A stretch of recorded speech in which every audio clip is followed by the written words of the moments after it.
నల్గొండ జిల్లాలో ఉద్రిక్తత చోటు చేసుకుంది. నందికొండ మున్సిపల్ అధికారులు టీఆర్ఎస్ పార్టీ గద్దె కూల్చివేయడంపై నేతలు సీరియస్ అయ్యారు. నాగార్జున సాగర్ పైలన్ క్రాస్ రోడ్డు వద్ద నేతల ఆందోళనకు దిగారు. మున్సిపల్ కార్యాలయం ముందు బైఠాయించి నిరసన తెలిపారు. అధికార పార్టీ నేతల ఒత్తిడితోనే దిమ్మె కూల్చారని ఆరోపించారు. మున్సిపల్ కమిషనర్ వైఖరిపై టీఆర్ఎస్ శ్రేణులు ఆగ్రహం వ్యక్తం చేశారు.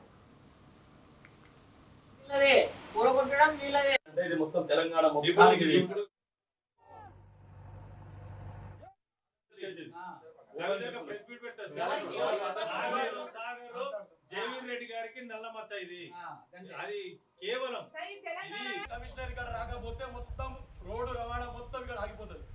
భారీ ఎత్తున మొత్తం తెలంగాణలో ఉన్న మొత్తం మహిళా సంఘాలు గిరిజన సంఘాలు మా నాయకులు అందరూ. నల్గొండ జిల్లాలో ఉద్రిక్తత చోటు చేసుకుంది. నందికొండ మున్సిపల్ అధికారులు టీఆర్ఎస్ పార్టీ గద్దె కూల్చివేయడంపై నేతలు సీరియస్ అయ్యారు.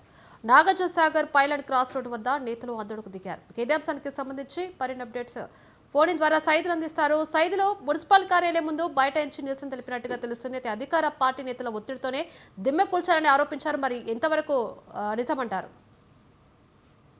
నల్గొండ జిల్లా నాగార్జున సాగర్ సెగ్మెంట్ పరిధిలోని పైలాన్ క్రాస్ రోడ్డు వద్ద తెలంగాణ రక్షణ సేన పార్టీ గద్దె నిర్మించారు. దారికి అడ్డంగా ఉందంటూ కూడా నందికొండ మున్సిపాలిటీ అధికారులు ఆ పార్టీని దిమ్మెనైతే కూల్చివేయడంతో అయితే ఉద్రిక్తత అయితే చోటు చేసుకున్న పరిస్థితి అయితే కనిపిస్తా ఉంది. దాంతో మున్సిపాలిటీ అధికారుల వైఖరిని నిరసిస్తూ కూడా ఆ మున్సిపాలిటీ కార్యాలయం ముందు ఆ పార్టీ నేతలు బైఠాయించి ఆందోళన చేపట్టారు. దాంతో మున్సిపాలిటీ అధికారులపై చర్యలు తీసుకోవాలని కూడా ఏదైతే స్థానిక police station Vijayapuri police station లో ఫిర్యాదు చేసినట్టు తెలుస్తుంది.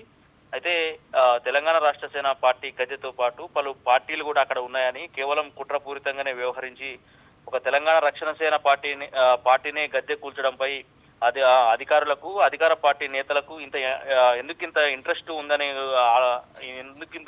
ఉందని కూడా ఆరోపణలు ఏదైతే ఆ పార్టీకి సంబంధించినటువంటి తెలంగాణ రక్షణ సేన పార్టీ నేతలు అయితే ఆరోపణ చేస్తున్నటువంటి పరిస్థితి ఉంది. కానీ మున్సిపాలిటీ అధికారులు మాత్రం నిబంధనలకు విరుద్ధంగా ఎలాంటి అనుమతులు లేకుండా రోడ్డుకు అడ్డంగా ఉందని చట్టవిరుద్ధంగా నిర్మించారంటూ చెప్తున్నటువంటి పరిస్థితి అయితే కనిపిస్తోంది. మొత్తంగా అక్కడ ఈ పరిణామం చోటు చేసుకోవడంతో పొలిటికల్ వారికి అయితే తెరలేపారని చెప్పొచ్చు. మొత్తంగా పొలిటికల్ అధికారులు ఏదైతే పొలిటికల్ అధికారులకు సంబంధించి కూడా ఈ వైఖరి నిరసిస్తూ కూడా ఏదైతే పోలీస్ స్టేషన్ లో ఫిర్యాదు చేయడంతో అయితే మొత్తంగా అక్కడ పొలిటికల్ వారికి తెరలేపిందని చెప్పొచ్చు. Lavanya. Right, thank you Saidulu.